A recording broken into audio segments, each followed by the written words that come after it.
আসসালামু আলাইকুম। আশা করছি সবাই আল্লাহর রহমতে অনেক ভালো আছেন। আমরা আলহামদুলিল্লাহ ভালো আছি। রিসেন্টলি বেশ কিছু চেঞ্জের মধ্যে দিয়ে আমাদের যেতে হয়েছে। এর আগের ব্লগে আপনাদের সাথে শেয়ার করেছিলাম যে আমরা রিসেন্টলি বাসা চেঞ্জ করেছি। সেটা আবার ঢাকার বাইরে, যার কারণে আমাদের খাটুনিটা কিন্তু অনেক হয়েছে। তো এই ভিডিওটা করা ছিল আমার আগের বাসায় একেবারে শেষের দিকটাতে এসে। আর এখানে হচ্ছে আমরা আমাদের নিজেদের বাড়িতে চলে এসেছি। তো বাড়িতে হচ্ছে রঙের কাজ চলছিল। বেশ কিছুদিন আগে আমরা বাড়িতে জানিয়েছিলাম যে আমরা চলে আসছি, তবে রঙের মিস্ত্রি পাওয়া যাচ্ছিল না, যার কারণে কাজগুলো করাতে একটু দেরি হয়েছে।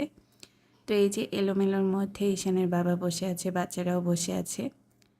অনেকটা সময় লেগে গেছে আমাদের রং করিয়ে তারপরে হচ্ছে সব জিনিসপত্র গোছগাছ করতে। এদিকে আমার ভাইটাও এসেছিল আমাদের কাজে হেল্প করার জন্য। তো আসলে ফ্যামিলির সবাই যেভাবে পারছিল আমাদেরকে কাজে হেল্প করছিল, কারণ 2 বাচ্চা নিয়ে আমরা দুজনই অনেক বেশি টায়ার্ড হয়ে গিয়েছিলাম। আর গত কিছুদিন এখানে আসার পরে যেটা হয়েছে, বাসায় রান্নাবান্না একদমই করতে হয়নি। এদিকে আমার শাশুড়ি রান্না করছে আর ওদিকে আমার আম্মা রান্না করে পাঠিয়ে দিচ্ছে। তো রান্নাবান্না ঝামেলা একেবারেই ছিল না, শুধুমাত্র আমরা গোছগাছ এবং নিজেদের কাজ নিয়ে ব্যস্ত ছিলাম।